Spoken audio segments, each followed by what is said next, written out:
She found an alien in the desert and made one rule: don't fall in love. But some rules are written in the stars to be broken. Dr. Elena worked late that Tuesday night, just like she did every other night. The research station sat alone in the New Mexico desert, far from any city lights. She loved it that way. No distractions. Just her, the telescopes, and the endless sky above. At 28, she had already published 3 major papers on dark matter. Her colleagues called her brilliant. Her mother called her lonely. Elena preferred the term focused. She was packing up her equipment around midnight when she saw it. A streak of light across the sky. But this wasn't a meteor. It moved wrong, changed direction, then disappeared behind the far hills. Elena's heart raced. She grabbed her flashlight and keys, jumped into her old truck, and drove toward where she thought it had landed. The crash site wasn't hard to find. A small crater steamed in the cool desert air, and pieces of something metallic scattered across the sand. But what made Elena freeze was the figure lying a few feet away. A young woman, maybe her age, unconscious but breathing. She looked perfectly human except for one thing. Her skin had this subtle shimmer to it, like someone had mixed silver dust into paint. In the moonlight, it was beautiful and terrifying at the same time. Elena checked for injuries. Nothing broken, no blood. The woman's pulse felt strong under her fingers. Without thinking about the consequences, Elena made a decision. She couldn't call the authorities.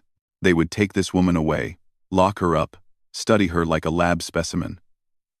Elena had seen enough government operations to know how that story ended.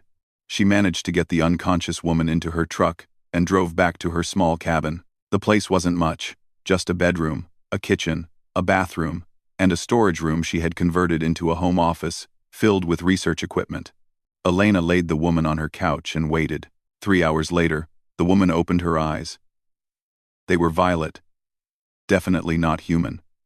She sat up quickly, looking around in panic until her gaze landed on Elena. Where am I? What happened to my ship? Her English was perfect, but had an unusual rhythm to it. You crashed. I found you in the desert. You're safe here, Elena said, keeping her distance. What's your name? Lyra. I'm an explorer from Celestia. My navigation system failed. I didn't mean to come to Earth. The woman named Lyra touched her forehead, wincing. How long was I unconscious? About 3 hours. Are you hurt? No, just disoriented. My people have been traveling through space for thousands of years. This has never happened to me before.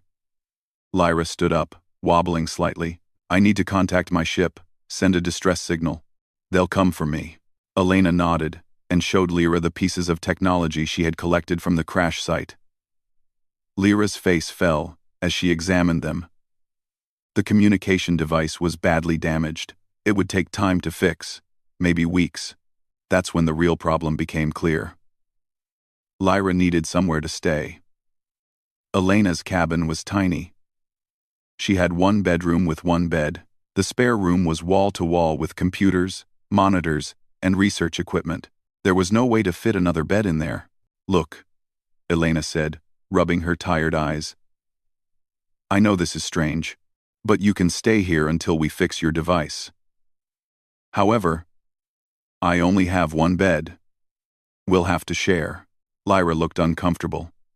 On my planet, sharing sleeping spaces is reserved for family or bonded partners. Same here, usually. But we don't have a choice. I'm not making you sleep on the floor, and I'm not sleeping on my own floor. Elena crossed her arms. We need rules, though. Stay on your side of the bed, no moving around, no physical contact. And most importantly, this is temporary. Don't get attached. You'll go home. I'll go back to my life. Simple. Simple, Lyra repeated, though she didn't sound convinced. That first night was the most awkward experience of Elena's life. She changed in the bathroom, came out in her most modest pajamas, and found Lyra already lying on the far left side of the bed, pressed against the edge like she might fall off. Elena took the right side, leaving a good 2 feet of space between them. She turned off the light. The darkness made everything worse. Elena became hyper-aware of every sound. Lyra's breathing, the rustle of sheets when either of them shifted slightly, the desert wind against the windows. She stared at the ceiling, knowing sleep wouldn't come easy. "Elena?" Lyra's voice was soft in the darkness. "Yeah? Thank you for not turning me in. I know it was a risk." "You're welcome. Now get some sleep. We have a lot to figure out tomorrow." But Elena didn't sleep much that night. She kept thinking about the silver shimmer of Lyra's skin, those violet eyes, and the fact that an actual alien from another planet was lying 3 feet away from her. Her scientific mind buzzed with questions. Her practical mind worried about what she had gotten herself into. And some other part of her, a part she tried to ignore, thought about how Lyra's voice sounded like music when she said her name. Morning came too soon. Elena woke to find sunlight streaming through her curtains, and Lyra still asleep on her side of the bed. She studied the alien woman for a moment. In sleep, Lyra looked peaceful, almost vulnerable. The silver marks on her skin glowed faintly with each breath, like they were alive. Elena shook her head and got up. Rules existed for a reason. This was temporary. Nothing more. The first week passed in a strange routine. Elena went to work at the research station during the day while Lyra stayed hidden in the cabin, studying Earth through books and the internet. Every evening, Elena came home to find Lyra waiting with 1,000 questions about human culture. Most of them completely unexpected. Why do humans say "bless you" when someone sneezes but nothing when someone coughs? Lyra asked one night over dinner. Elena laughed, almost choking on her pasta. "I have no idea. I never thought about it. And why do you have so many words for the same thing? Like sofa, couch, settee. They're all the same piece of furniture." Lyra gestured at the couch dramatically. "You're asking someone who studies physics to explain language evolution." "Wrong, scientist." Elena smiled, realizing she was actually enjoying these conversations. Lyra proved to be surprisingly helpful around the cabin. She learned to cook human food, though her first attempts were disasters. The burned grilled cheese incident became a running joke between them. She also started helping Elena with her research, offering perspectives that came from a civilization thousands of years more advanced. "Your approach to quantum entanglement is interesting, but you're thinking too linearly," Lyra said one evening, looking over Elena's shoulder at her computer screen. "What if particles aren't just connected across space, but across dimensional layers?" Elena stopped typing. "Wait, explain that." What followed was a 3-hour discussion that revolutionized Elena's understanding of her own field. Lyra drew diagrams, explained concepts that Earth science hadn't even dreamed of yet, and somehow made it all make sense.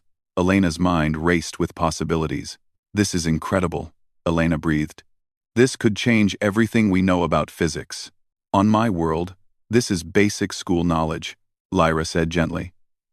"But I see how your people are just beginning to understand. It's actually quite beautiful." Watching a civilization discover these truths for the first time, the bed situation slowly became less awkward. Elena started sleeping better, getting used to another presence in the room. Though they still maintained their invisible boundary, it didn't feel as rigid. Sometimes Elena woke up to find they had both unconsciously moved closer to the center, though never touching. One morning, Elena woke before her alarm. Soft dawn light filtered through the curtains. She turned her head and found herself looking at Lyra, who was still asleep, just inches away. At some point during the night, they had both migrated toward the middle of the bed. Lyra's hand rested on the sheet between them, and Elena could see the gentle glow of her silver markings pulsing with her heartbeat. Elena should have moved away. That was the rule. But she didn't. She stayed there, studying Lyra's face in the morning light. The way her dark hair fell across the pillow, the peaceful expression she wore in sleep, the tiny scar above her left eyebrow that Elena had never noticed before. Something shifted in Elena's chest, a feeling she immediately tried to push down. This was dangerous. This violated every rule they had established. Lyra was leaving eventually. Getting attached would only lead to pain. Elena carefully moved back to her side of the bed and got up quietly. but the damage was already done. She couldn't stop thinking about that moment all day at work. The way Lyra had looked so peaceful. The strange warmth she had felt just being near her. This wasn't supposed to happen. When she got home that evening, she found Lyra had made dinner. Real, actually good dinner, not burned experiments. The table was set, candles lit. "What's all this?" Elena asked. "I wanted to thank you properly. For everything you've done for me. I know this situation isn't easy for you." Lyra smiled. And Elena's heart did something complicated. They ate together, talking about their days like an old married couple. Lyra had spent the afternoon working on her communication device and made some progress. She had also watched 3 human movies and had opinions about all of them. "The one about the man who talks to a volleyball makes no sense," Lyra declared. "Why didn't he just build a better raft from the beginning? It's about loneliness and survival, not engineering." Elena laughed. "Still, better raft equals faster rescue." After dinner, they worked together on the communication device. Elena's hands weren't as steady as usual. Every time Lyra leaned close to explain something, Elena caught herself breathing in her scent, something like rain and starlight. "If starlight had a smell, you're distracted tonight," Lyra observed. "Just tired," Elena lied. That night in bed, Elena lay awake long after Lyra's breathing had evened out into sleep. The next few weeks blurred together in a way that both thrilled and terrified Elena. She found herself rushing home from work each day, eager to see what Lyra had discovered about Earth culture or what questions she would ask. They fell into an easy rhythm that felt far too comfortable for something that was supposed to be temporary. Lyra started joining Elena on her evening walks through the desert. The alien woman was fascinated by Earth's nature, stopping to examine every plant and insect like they were precious treasures.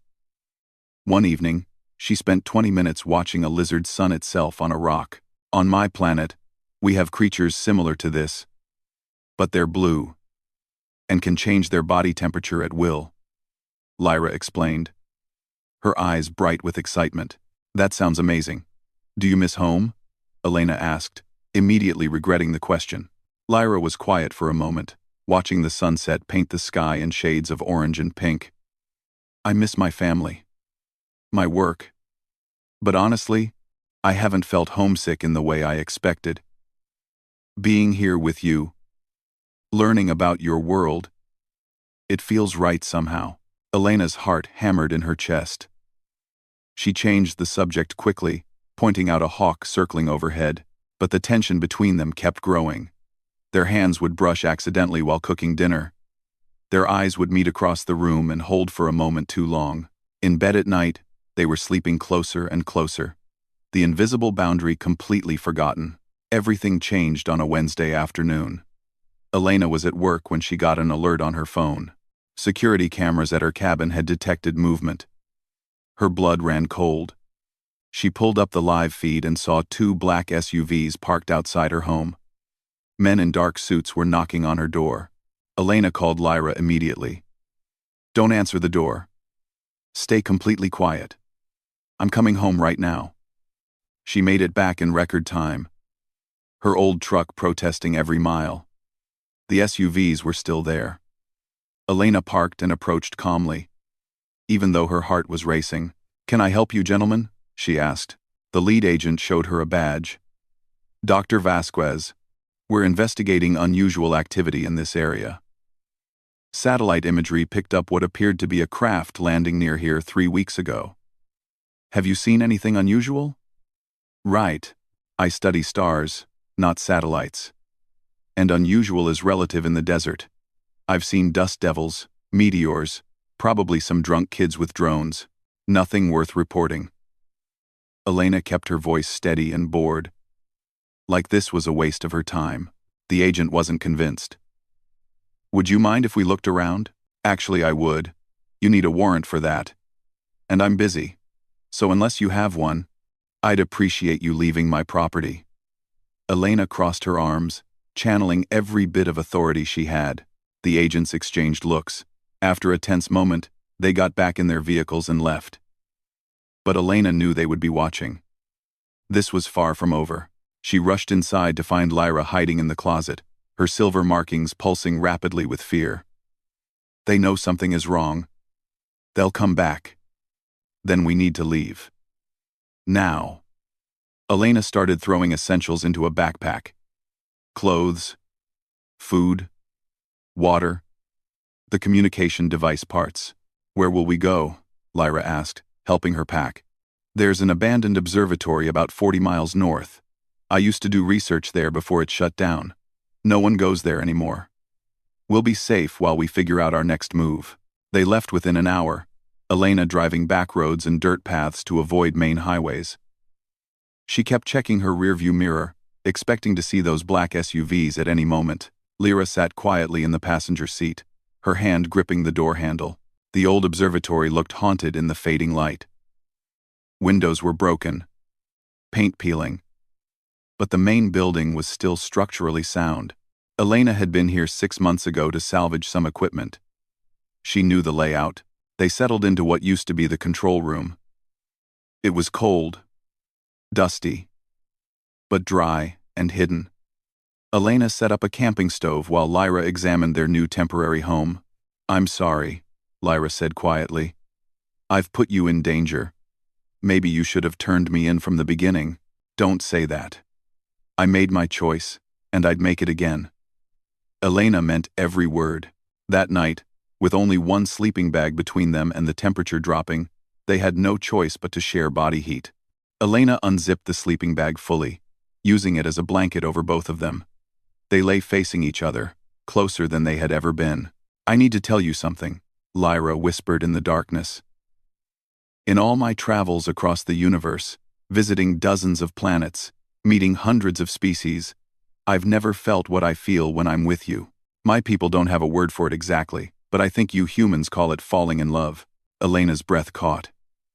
Every logical part of her brain screamed to pull away, to remind Lyra of the rules, to protect herself from inevitable heartbreak. But lying there in the cold, with this brave, brilliant being from another world, looking at her with such vulnerable honesty, all those defenses crumbled. "I know," Elena whispered back. "I feel it too. And it terrifies me because you're going to leave. You have to leave. And I don't know how I'm going to survive that." "So what do we do?" Lyra asked. Elena closed her eyes. "I don't know. I've spent my whole life following rules, planning everything, staying safe.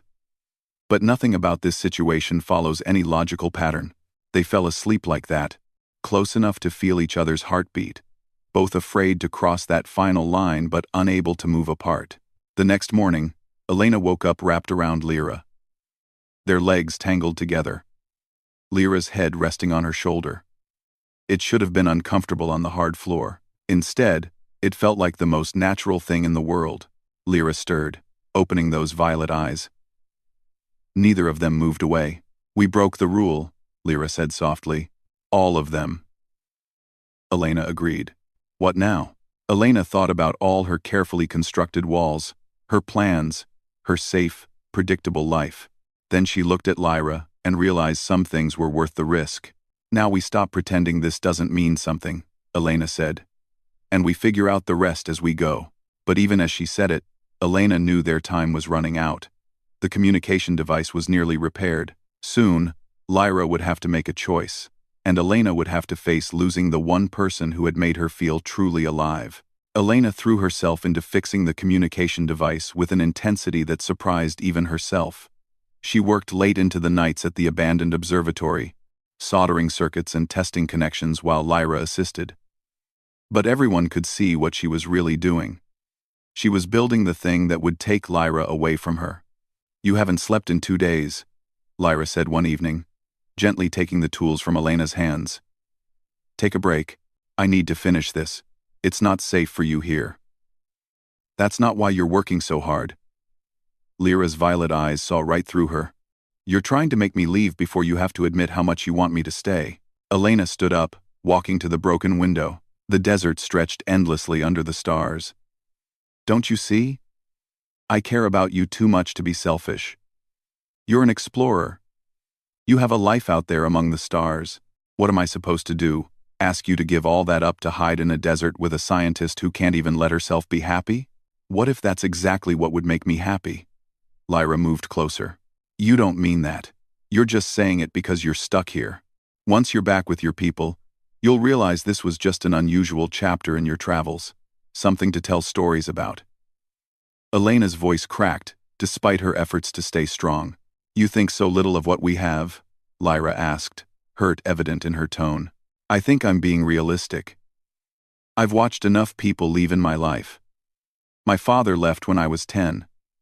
My college girlfriend chose a job across the country over staying with me. Everyone leaves eventually. At least this time I can prepare for it. They didn't speak much the rest of that week. Elena worked on the device during the day. At night, they lay side by side in the sleeping bag. Close, but with an invisible wall between them again. Except this time, the wall was made of fear instead of rules. On the 7th day at the observatory, Elena finally got the communication device working. Her hands shook as she made the final connection. A soft blue light pulsed from the device, and a series of tones filled the air. Lyra moved beside her, speaking in her native language into the device. It was beautiful and strange. Musical in a way human languages weren't. After a few minutes, a response came through. Lyra's face went through several emotions. Relief, joy, then something complicated Elena couldn't read. She spoke a bit more. Then the communication ended. They received my signal, Lyra said quietly. My ship is 3 days away. They'll pick me up from these coordinates. 3 days, Elena repeated. The words felt hollow. Yes, neither of them knew what else to say. Elena started packing up her tools, keeping her hands busy so she wouldn't have to think about what 3 days meant. That night, they didn't share the sleeping bag. Lyra insisted Elena take it, and she made a separate bed from old blankets. They were 3 feet apart, the furthest they had been since arriving at the observatory. Yet it felt like different galaxies. The next 2 days were painful in their politeness. They were careful around each other, saying thank you and excuse me like strangers. Elena spent most of her time pretending to do research. Lyra studied the stars through the old observatory telescope, preparing to return to them. On the final night, Elena couldn't take it anymore. She found Lyra outside, sitting on the observatory steps, staring up at Earth's moon. Can't sleep? Elena asked. I don't want to waste my last night here sleeping, Lyra replied. Elena sat beside her, their shoulders almost touching. Lyra, I need to tell you something. These past weeks with you have been the happiest of my life. And the scariest, because I've realized I was just existing before, not living. You made me feel things I thought I was too logical, too focused to feel. Then why are you pushing me away? Lyra turned to face her. Because I'm terrified. Terrified that if I let myself love you completely, losing you will break me in ways I can't fix. Tears ran down Elena's face, and she didn't bother wiping them away. Lyra took Elena's hand, and the silver markings on her skin glowed brighter. I understand fear. I've traveled across the universe, and nothing has scared me more than realizing I found home in a person instead of a place. But Elena, isn't the real tragedy not the pain of goodbye, but the regret of never really saying hello? Elena looked at their joined hands. She thought about all her rules, her carefully built walls, her safe, predictable life. Then she thought about Lyra's laugh when she discovered ice cream for the first time. The way she got excited explaining the physics of her homeworld. How right it felt waking up next to her every morning. You're right, Elena whispered. I've been so afraid of the ending that I forgot to live the middle. She leaned in and kissed Lyra. It was soft and sweet and tasted like starlight. When they pulled apart, both were crying. They spent that last night truly together. No walls, no fear, no rules. Just 2 beings from different worlds who had found something precious and were brave enough to hold on to it, even knowing morning would come. They talked until dawn, sharing everything. Their dreams, their fears, their hopes. Lyra told stories of distant planets with purple skies and singing oceans. Elena talked about her childhood, her work, why she had built so many walls around her heart. Promise me something, Elena said as the first light appeared on the horizon. Promise me you'll keep exploring. Don't give up your dreams because of what we found here. I promise if you promise me something too, Lyra replied. Promise me you'll let yourself live. Really live. Not just work and exist. The universe is too full of wonder to spend your life hiding from it. I promise. As the sun rose over the desert, painting everything gold and orange, they held each other close. In a few hours, Lyra's ship would arrive, but for now, they had this moment, and they refused to waste a second of it. The morning passed too quickly. Elena and Lyra packed up their few belongings from the observatory, both moving slowly, stretching every moment. Around noon, Lyra's communication device started pulsing steadily. The ship was close. They walked out to the clearing where Lyra had first crashed. Elena felt like she was walking to her own funeral. Every step was heavy, final. Lyra held her hand tightly, her silver markings glowing with emotion. I should probably say something meaningful. Elena tried to joke, but her voice broke. Don't. If you do, I won't be able to leave. Lyra's eyes were wet with tears. They stood there, holding each other, waiting for the inevitable. The sky began to shimmer, and a ship materialized above them. It was beautiful. All smooth lines and soft light. Unlike anything humans had built, a beam of light descended, and a ramp formed from pure energy. Two figures appeared at the top of the ramp, calling to Lyra in their musical language. She responded, then turned back to Elena. This is it, Lyra whispered. I know. Elena cupped Lyra's face in her hands. Thank you for showing me what living actually means. Thank you for being brave enough to love me, even when I was too scared to love you back. You were never too scared. You were just hurt before. But Elena, you're the bravest person I've ever met. It takes more courage to open your heart than to travel the universe.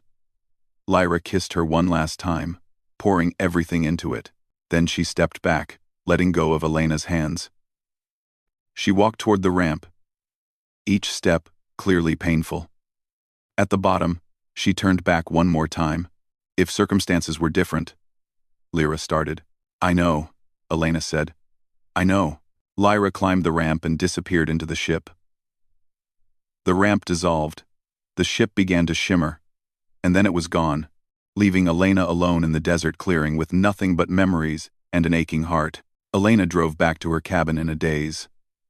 The government agents had left her alone after finding nothing at her home. Everything looked exactly as she had left it weeks ago, but it felt completely different. Empty. Wrong. She couldn't sleep in her bed. Lyra's side still smelled faintly like rain and starlight. Elena spent that night on the couch, staring at the ceiling, feeling the weight of loneliness in a way she never had before. The days turned into weeks. Elena went back to work, published papers based on the revolutionary ideas Lyra had shared with her. She credited them to theoretical extrapolation, and her colleagues called her brilliant. She was offered positions at major universities. But none of it meant anything. She still slept on one side of the bed, unable to occupy the space that had been Lyra's. She caught herself setting 2 plates for dinner before remembering she was alone.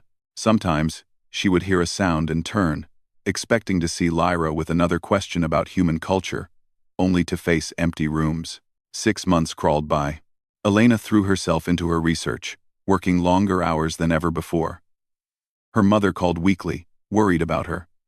Her colleagues suggested she take a vacation. But Elena couldn't leave. Some irrational part of her felt like if she left the desert, she would lose the last connection to Lyra. One evening, she was working late at the research station when the old communication device Lyra had left behind suddenly activated. Elena had kept it. Unable to throw away this piece of her, the blue light pulsed, and a message came through in English. Elena, it's me. If you're receiving this, please respond. I have so much to tell you. Elena's hands shook as she grabbed the device. Lyra? Is that really you? Yes. Oh, Elena. I've missed you so much. Listen. something incredible happened. When I returned home, I submitted my report about Earth and your civilization. I included samples of your research, your theories. The council was amazed. They've been debating for months about making official contact with humanity. The council was amazed for... Elena's heart raced. And they approved it. Elena, Earth is going to become part of the galactic community. We'll establish an embassy, start cultural exchanges, share technology. And I volunteered to be the official ambassador and liaison to your planet. What? You're coming back? Elena couldn't believe what she was hearing. If you want me to. I know 6 months is a long time. Maybe you've moved on. Maybe you've realized you're better off without an alien complicating your life. But I had to try because, Elena, I've traveled across the universe and back, and nothing felt like home until I was with you. Tears streamed down Elena's face. What about your exploration? Your dreams? I realized my dream wasn't exploring space. It was finding a place where I belonged. And I belong with you. If you'll have me. The council gave me permanent assignment to Earth. I can stay as long as I want. I brought all my things, well, the one bag I own. I travel light. Elena laughed through her tears. Where are you right now? About 5 minutes from the place where we first met. I wanted to ask before I just showed up at your cabin. I know we made promises to each other about living our lives. And if you need me to stay away, I will. But I'm hoping you'll meet me here. Elena was already grabbing her keys, running to her truck. I'm on my way. Don't you dare go anywhere. She drove faster than she probably should have, her heart pounding with joy and fear and hope all mixed together. What if this was a dream? What if she got there and the clearing was empty? But it wasn't. The ship sat in the same spot where it had taken Lyra away 6 months ago. And standing at the bottom of the ramp, looking uncertain and hopeful and beautiful, was Lyra. Elena jumped out of her truck and ran. Lyra met her halfway, and they collided in an embrace that felt like coming home. Elena buried her face in Lyra's neck, breathing in that familiar scent, feeling the silver markings pulse against her skin. You came back, Elena sobbed. You actually came back. I told you once that home isn't a planet. It's wherever you can be yourself completely. Lyra pulled back just enough to look into Elena's eyes. I can be myself with you. My weird questions, my terrible cooking attempts, my passion for exploring, all of it. You see me, all of me, and love me anyway. I do love you. I should have said it more when you were here. I should have said it every single day. Elena kissed her, not caring that Lyra's crew could probably see them from the ship. You can tell me every day from now on, Lyra smiled. Because I'm not going anywhere. Well, technically, I have embassy duties. And there will be conferences, and probably some travel. But I come home to you, always. They stood there in the desert clearing, holding each other as the sun set. Lyra's ship departed, heading back to establish the official embassy in a major city. But Lyra stayed, her single bag sitting in the dust, choosing a small cabin in the New Mexico desert over the entire universe. That night, they lay together in Elena's bed. No rules, no boundaries, no fear. Just love that had crossed the stars and found its way home. So what happens now? Elena asked, running her fingers through Lyra's hair. Now we live. We work on your research together. I teach Earth about the universe. You teach me more about being human. We share this one bed, and probably argue about who takes up more space. We make terrible coffee and burned grilled cheese. We watch the stars together. We have an adventure. Lyra grinned. That sounds perfect. Oh, and Elena? One more thing. What? I still don't understand the sofa, couch, settee thing. We need to discuss this. We need to discuss this. Elena laughed, truly laughed, for the first time in 6 months. I love you. You impossible alien. I love you too, you stubborn human. Outside, the desert stars shone bright. witnessing the impossible love story of a scientist who had forgotten how to live and an explorer who had traveled the universe to find home. They had started with one bed and one rule, and ended up breaking every rule that stood between them and happiness. And they lived their adventure, one day at a time, proving that sometimes the best love stories are the ones that cross not just borders, but entire galaxies.